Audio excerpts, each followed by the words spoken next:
jawabnya bukan waktunya, bukan. Tapi beliau menjawab dengan, kalau dalam ilmu balaghah itu uslubul hakim. Menjawab dengan pertanyaan balik yang itu lebih penting jawabannya. Lah Kanjeng Nabi bilang, loh, awakmu takok kiamat itu kapan? Kanjeng Nabi matur, mata a'dadtalaha. Loh, kamu tanya ya tentang kapan kiamat itu, beliau katakan wa ma a'dadtalaha. Loh, kamu tanya kiamat, persiapanmu kiamat apa? Oh, tanya kiamat, persiapanmu kanggo kiamat itu apa? Orang Arab kampung Badui ini menjawab, faqala ma a'dadtu laha kathra saumin wala salatin. Jujur Kanjeng Nabi, kula niku untuk mempersiapkan hari kiamat itu saya tidak mempersiapkan banyak dengan banyak sholat dan puasa. Kula niki jujur, nek poso mboten kiyat, nek sholat sunnah nggih mboten kiyat. Kepotongan niku kula niki jujur. Kula niki poso-poso mboten kiyat. Sunnah lho, poso sunnah. Poso kula wajib. Awake lemu ngaten niki. Mangane enak terus. Baru nyampe duduk ya sudah ditawari kopi sama kelapa yang manis itu. Khas niki napa? Cipluk. Ya enak, tolong dibawakan ya Pak Ari. Enak deh, top. Istimewa, aslinya pakai sop. Enak. Guyon kan dua kali rincang kula niku. Nah, kula aku ini bab poso mboten kiyat, bab wiridan kula mboten kiyat. Kula ningali masyaallah tiyang-tiyang thariqah niku asik. Wiridan sampai dingkluk ngoten niku lho. Dingkluk nggih. Masyaallah. Niku digolek asli dingkluk karena asli khusyuk apa karena osteoporosis teman-teman. Luar biasa. Saya jadi teringat dengan Imam Al-Busiri, nanti ini cucu muridnya daripada Imam Abul Hasan Asy-Syadzili yang mengarang kitab Qasidah Burdah. Wa man tazawwadtu qabla al-mauti nafilatan wa lam usalli siwa fardin wa lam asumi. Wa ma tazawwadtu qabla al-mauti nafilatan. Jujur kula nggih sami kados tiyang Badui wau ingkang matur kalih Kanjeng Nabi, ya Rasulullah ma a'dadtu laha kathra siyamin wala salatin.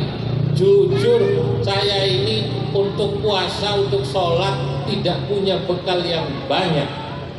Akan tetapi yang bersangkutan hanya mengatakan ghaira anni uhibbullaha wa rasulah, hanya saya memiliki rasa cinta yang mendalam kepada Allah dan Rasulnya. Wis podale seneng kali Gusti Allah dan Rasul. Poso boten kata, salat dereng kata ingkang sunah-sunah, wiridan begitu juga, ning seneng riyo. Apa jawab Nabi? Inilah yang dijadikan dalil oleh Imam Abul Hasan Asy-Syadzili. Kunci thariqah, jalan usul sampai kepada Allah niku menurut beliau al-hub, cinta adalah cinta karena begitu orang ini mengatakan ghaira anni uhibbullaha wa rasulah, hanya saya jujur cinta kepada Allah dan Rasulnya. Kanjeng Nabi matur napa Bapak Ibu? Kanjeng Nabi matur ngeten, al-mar'u ma'aman ahab. Wis bener. Karena manusia itu nanti akan dikumpulkan bersama orang yang dicintai. Yang penting seneng ngeri. Paham apa betul? Yang penting seneng dulu. Ya, yang penting apa? Seneng dulu pun seneng. Yang penting seneng dulu. Orang senang sama NU, insya Allah kumpul terus di akhirat bareng-bareng warga NU. Bapak Ibu, kula niku remene saestu kalih NU. Luar biasa. Ya. Sampai waktu saya habis untuk NU. Keliling, kula niki matur kalih Gus Arif Kiai.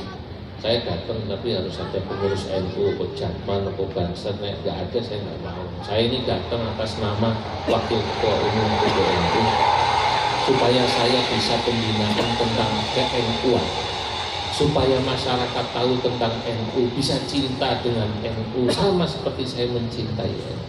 Nah, kalau cuma jadi pembicara, saya nggak nyebut-nyebut NU, jangan cari pembicara yang lain saja. Tapi kalau saya harus bicara NU, dan di situ harus kumpul NU struktural dan NU kultural. Pengurus NU Jatmane wonten, nggih. Gus Supaya terus Gus Wahid, Jatman. Nah, cinta nih. Orang cinta kepada Allah dan Rasulnya, insya Allah dikumpulkan. Lah makanya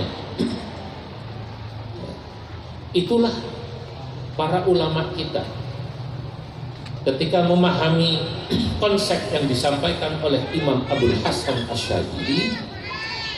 Kalau kita perhatikan kenapa kok thariqah di Indonesia ini begitu subur, dan kemudian ajaran Islam di Indonesia ini cepat berkembang, karena ulama-ulama kita itu tidak kaku. Sing penting seneng saya, kira-kira gitu. Sing penting apa wong seneng saya. Ada orang ngaji, kadang-kadang ngene mboten jilbaban. Jilbabe rada piye pun biasa.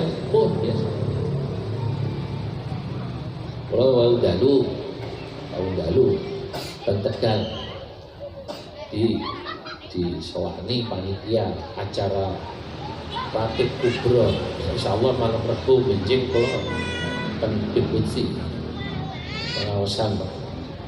Deputi merintah ya. Bapak santri ini pun harus menemui saya, umumin tiang nyuwun pengawasan niku ya silaturahim lah. Bahasane napa sowan ngoten niku. Nah, Gus Arif kan kanca ora usah sowan, Gus kanca kula. Santai-santai ora apa-apa. Kalau digudang niku ten Tegal. Nabi Pluti niku kalau nyali luar biasa. Kalau nanti sowan gitu, Biblut ini nek kalih tiang yang sudah jadi, disowani nang Biblut ini teng griyane. Wah kathah tiang. Yang sowan niku Jatman kados Gus Wahid. Diterima sebentar. Bah nyuwun wiridan semua cukup. Ada kiai mendembal sorban. Bah ya tak ijazahnya cukup sebentar. Tapi nek ini rahasia terjadi ngomong-ngomong ya. Nah itu barang sing teko niku pakai celana pendek, jine disuwir-suwir, kaosan, ora tok preman ngoten lho. Kaosnya di belakangnya ada tulisannya kopi kapal api. Bangsa ngoten niku.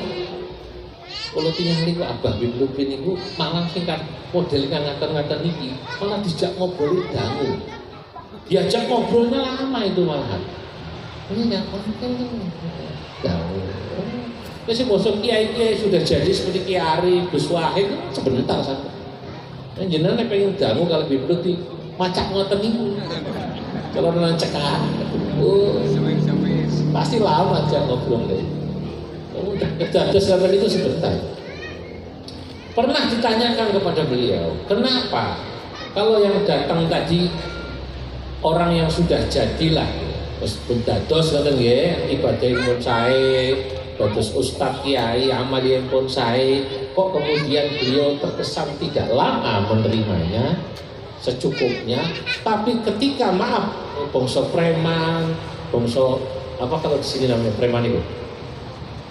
Preman apa garangan ngoten niku? Hah? Korea. Kalau daerah Pati Kudus itu Korea ya, selain Korea kan itu belum jadi, malah lama nih. Tak ngobrol, malah saya ngobrol. Apa jawaban beliau? Saya itu sing bosok kiai itu barang wis dadi. Barang wis dadi. Lah nek sing bangsa ngaten iki, ini adalah orang yang hatinya hancur. Ya karena dia punya harap-harap cemas, apa Allah masih mau menerima saya, apa Allah memaafkan saya, kan gitu kan? Nah, orang semacam ini justru harus disupport. Sing penting seneng sih. Ojo diwedeni tentang agama.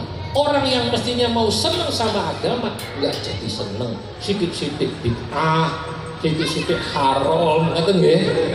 Ya Mas Adi wonten apa mboten? Nah, itu akhirnya orang yang mau seneng nggak jadi. Nah, Bu, Pak, paham apa mboten iki? Ah ngene, wong badhe seneng sepundhen.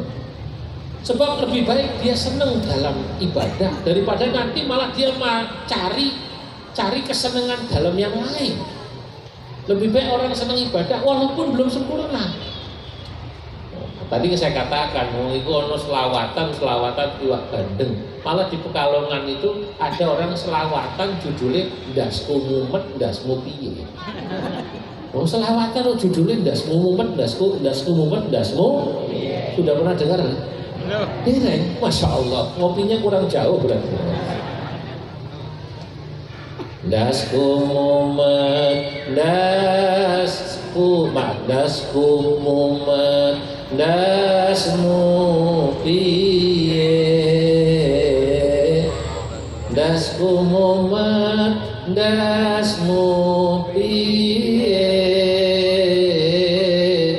Dasku mumet, dasku mumet, dasmu piye. Dasku mumet, das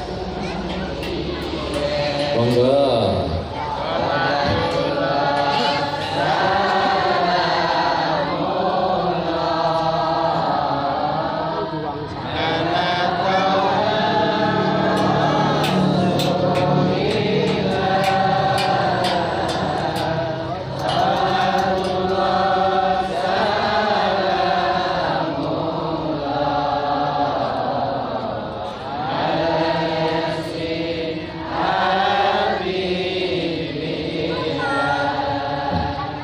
Sampai dibahas di PBNU sama kiai-kiai wong selawatan kok judule kok ndasku mumet ndasmu ora ngece para mubalek gitu.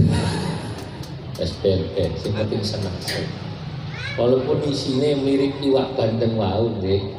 Ada pesan-pesan kadang-kadang ning rada saru Bu, saya enggak lanjutkan.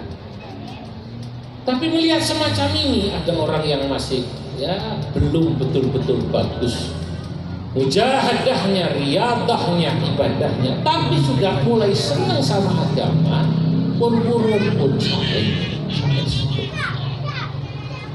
Nah, makanya tugas kita nih, para mursyid, para kiai, para pengurus thariqah, pun nomor satu, bagaimana membuat masyarakat itu remen riyin, senang dulu sama agama. Paham ya?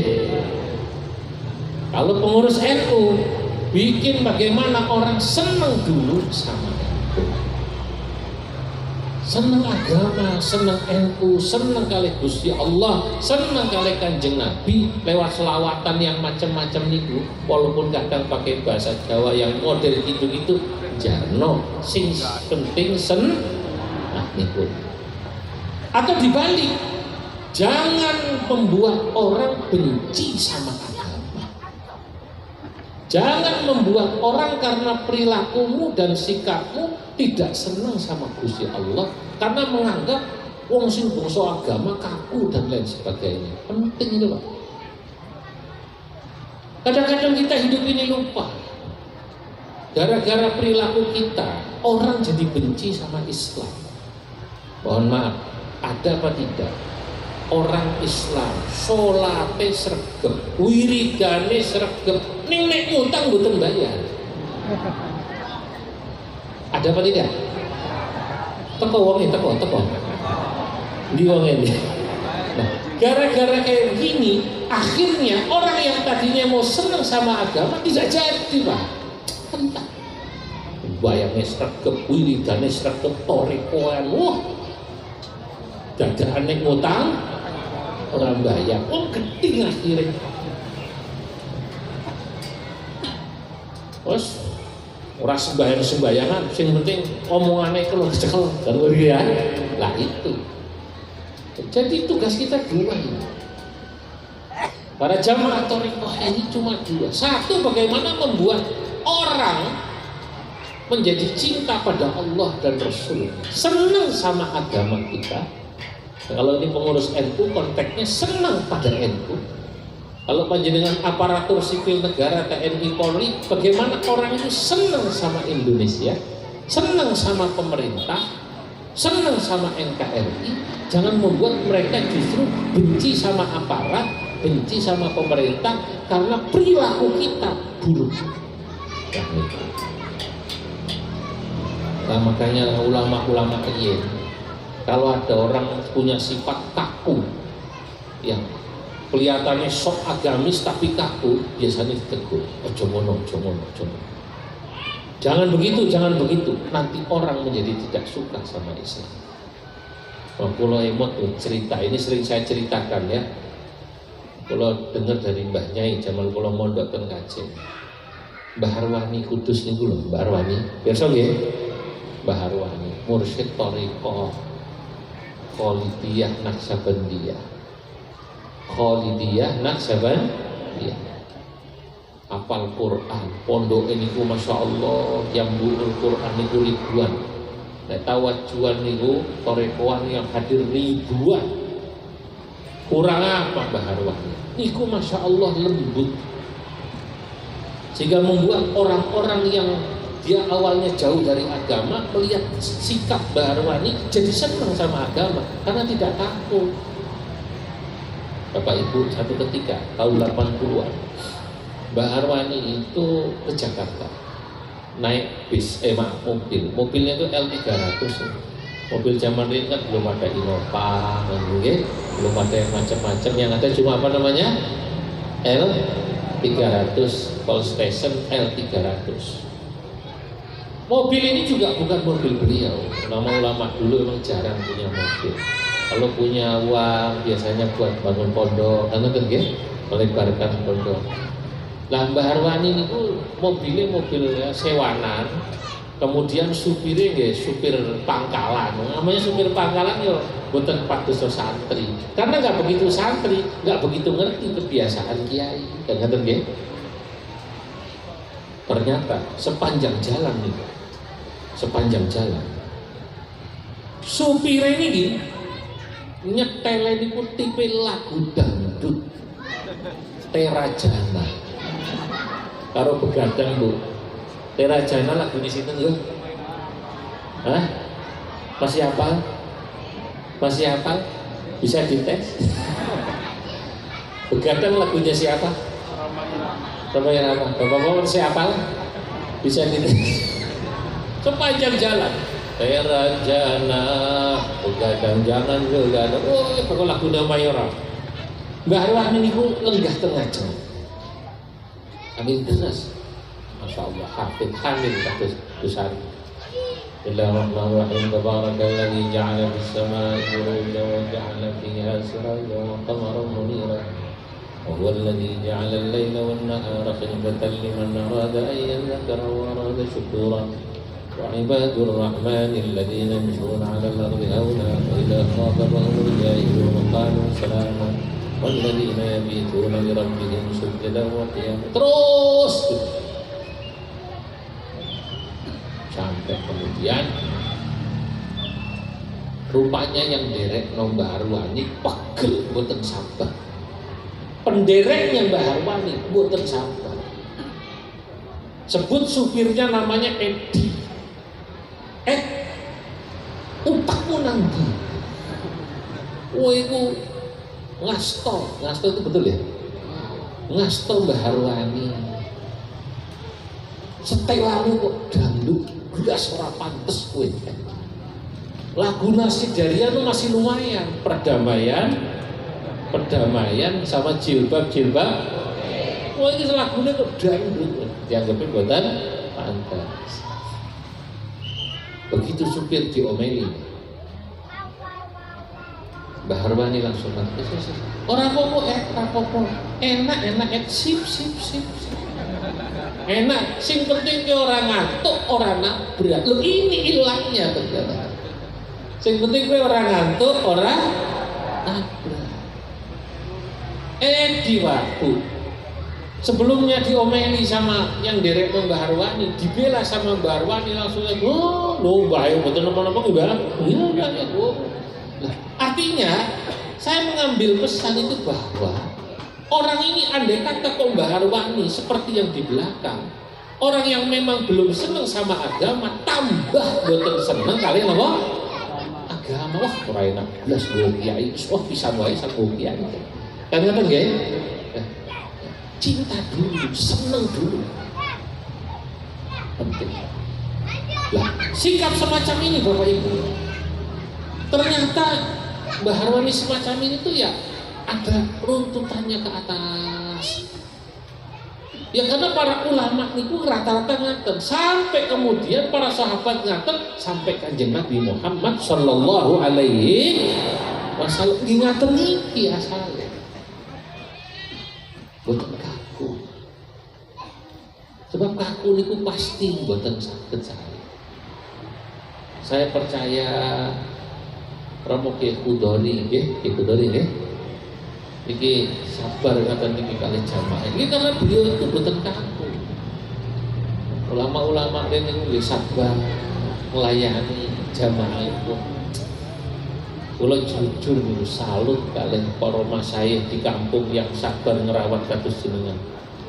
Saya percaya kenapa Nahdlatul Ulama itu sekarang menjadi organisasi terbesar di Indonesia, bahkan di dunia. Bahkan ada yang mengatakan di akhirat, coba. Kalau di dunia sudah terbesar, insya Allah di akhirat. Lah kok begitu Pak? Lah iya. Negara populasi Muslim terbesar itu di dunia Indonesia.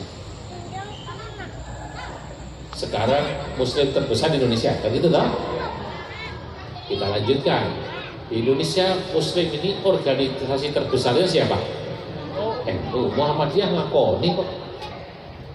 Penggulo bolak-balik kemarin halal bihalal ke PP Muhammadiyah di UNJ Jakarta, ada Prof. Haidar Nasir, ada Sekjen atau Sekum Muhammadiyah Pusat. Wong kula nggih nate kali Mbak Najwa kali Sekum Muhammadiyah kumpul. Ngakoni nek NU niku lebih besar jumlahnya. Kula nggih ngakoni nek Muhammadiyah duluan lahirnya. Maka kata Najwa Shihab ketika dia bertanya pada saya, "Kiai, satu kata untuk Muhammadiyah."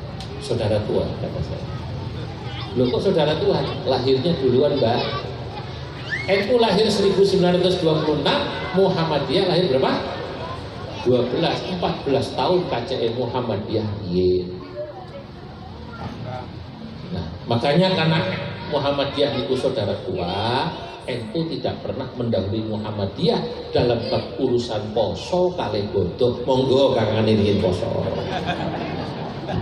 Monggo kangane riyin bodoh. Nggih. Paham dong mboten? Jadi besok kalau saya ditanya, "Lu kok NU kok posone keri terus?" Wah, iki selalu ngalah. Posone napa? Belakangan. Paham? Terawih yang ngaten karena adik nih ya NU itu selalu ngalah sama Muhammadiyah. Muhammadiyah sholat wis balik kan duluan ya pulangnya ya. Monggo Kang Anerin adike ngalah. Adike terawih pinten Bu? 23. Jadi kalau ditanya gitu kaki guyonan nggih.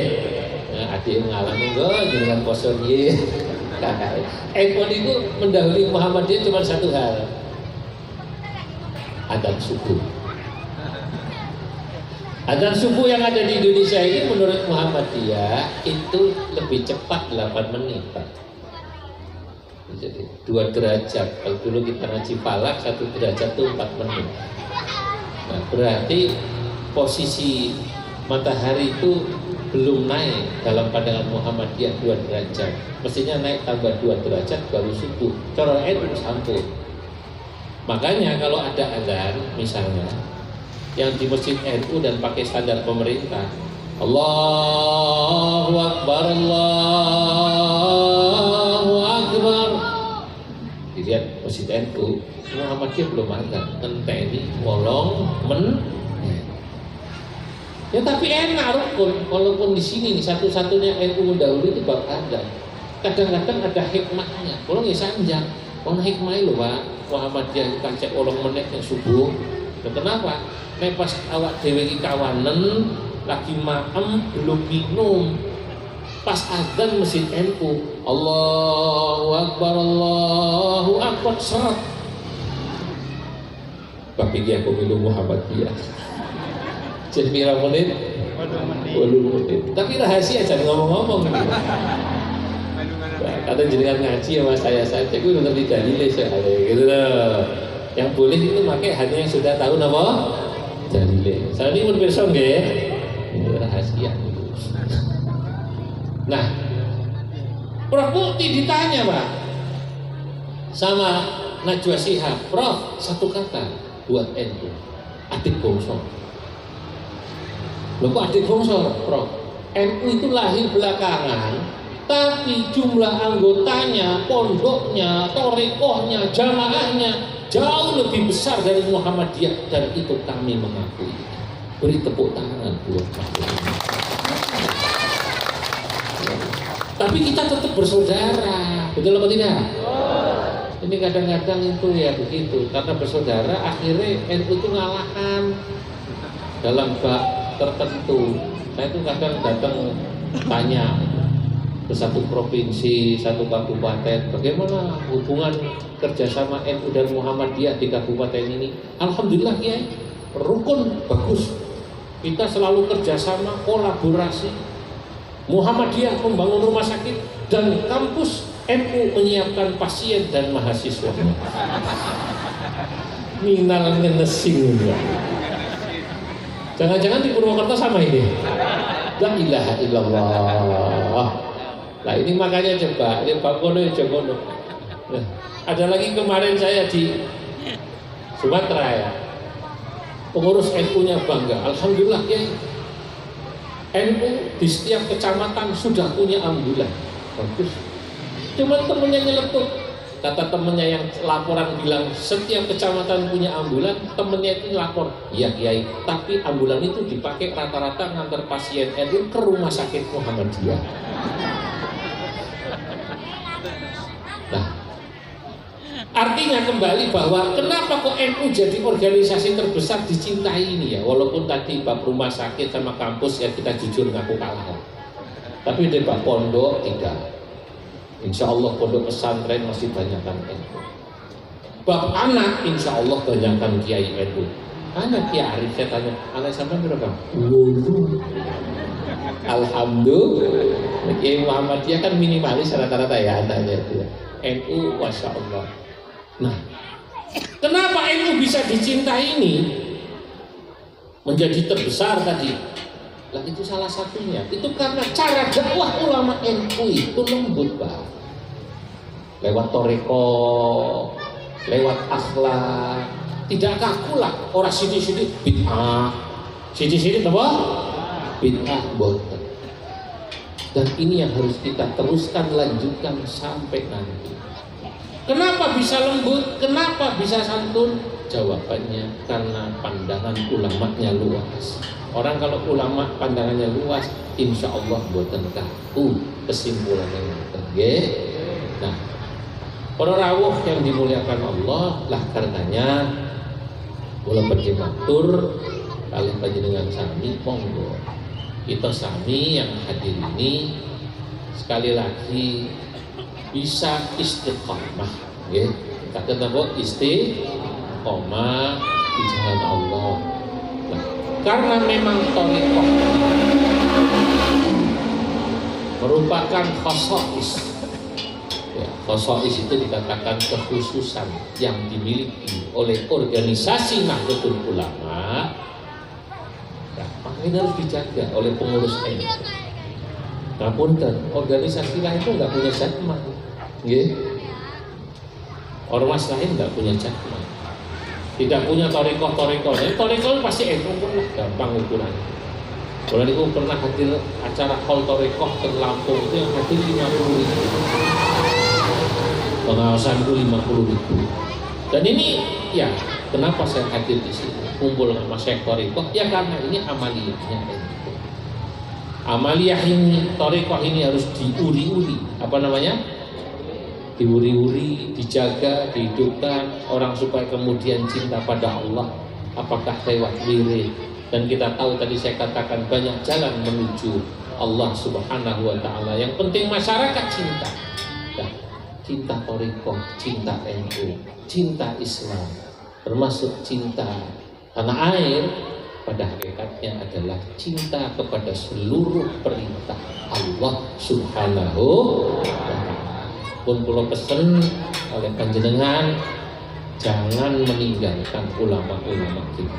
Nggih, tetap istiqomah kalian Romo Kudori, Gus Wahid, para masyayikh ini tetap kerjasama dengan pemerintah. Sebab ulama thariqah, ulama itu sejak dulu prinsipnya satu, Pak. Cinta agama dan cinta tanah air itu dalam satu tarikan nafas. Ya.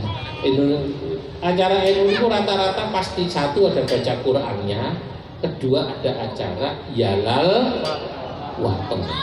Dan Indonesia sampai sekarang ini alhamdulillah masih menjadi negara yang aman. Aman loh, Pak. Rukun itu salah satunya karena peran ulamanya yang membina masyarakat, yang menanamkan kepada masyarakatnya cinta agama dan cinta tanah. Kaulah 1,5 tahun yang lalu bolak-balik ke Kabul, Afghanistan, mewakili negara ini atas nama PBNU, bertemu ulama-ulama sana dan menteri-menteri dengan ulama-ulama dunia di OKI, Organisasi Kerjasama Islam. Ulama-ulama di Afghanistan itu hebat-hebat. Sekarang kita hebat-hebat ya, pinter-pinter. Wong kula kepanggih menteri perminyakan dan pertambangan, Wazirul Ma'dan wal Petrol, niku mensyarahi Sahih Bukhari 7 jilid. Tapi di sana itu yang membuat kita bingung, peperangan antar suku saja bisa lama. Antar suku, belum antar etnis. Satu etnis beda suku, beda kabilah kan loh, antar kampung, mau kecamatan mau tukaran orang medek-medek. Itu artinya ulamanya tidak memiliki fungsi perekat ya, Pak. Beda dengan Indonesia. Alhamdulillah Indonesia ini ulamanya sadar betul bahwa saya ini bukan sekedar mengajarkan masyarakat cinta pada agamanya, tapi juga harus mengajarkan cinta pada negaranya. Karena negara yang baik, negara yang aman akan membuat masyarakat ibadahnya tenang. Kalau tahu saat ini, jenengan hadir rawuh acara hall niki, tenang apa betul? Aman apa betul? Tidak khawatir rumahnya dijarah, tidak khawatir ada keributan, betul ya? Nah, itulah jasanya. Makanya kemarin Pilpres, ya tenang aja. Oh ternyata yang kalah yo menu koalisi. Pengalaman 2009 ini dengan pun santai-santai mawon, betul apa tidak? Saya pikir ya karena ada pengalaman. Ngobong ribut, ngobong-ngobong rumah, ngobong-ngobong sekolah, ngobong-ngobong kantor, membakar rumah, kantor dan sebagainya. Yang rugi siapa kira-kira? Masyarakat. Nah, makanya itu penting debatnya ulama-ulama kita. Para rawuh yang dimuliakan Allah, alhamdulillah. Kalau niki karena maraton terus ya. Kalau sudah 1 jam saya harus istirahat. Ya, karena harus mengukur fisik. Ya. Perjalanan saya dari satu kota ke kota lain ya, yang sangat banyak. Moga-moga hadir saya di tempat ini bermanfaat. Ya, untuk saya, untuk panjenengan, untuk Nahdlatul Ulama dan juga untuk bangsa dan negara kita NKRI, Negara Kesatuan Republik Indonesia. Cekap semanten yang saya atur sampaikan, mohon maaf atas segala kekurangan. Wallahul muwaffiq ila aqwamit thariq. Wassalamualaikum warahmatullahi wabarakatuh.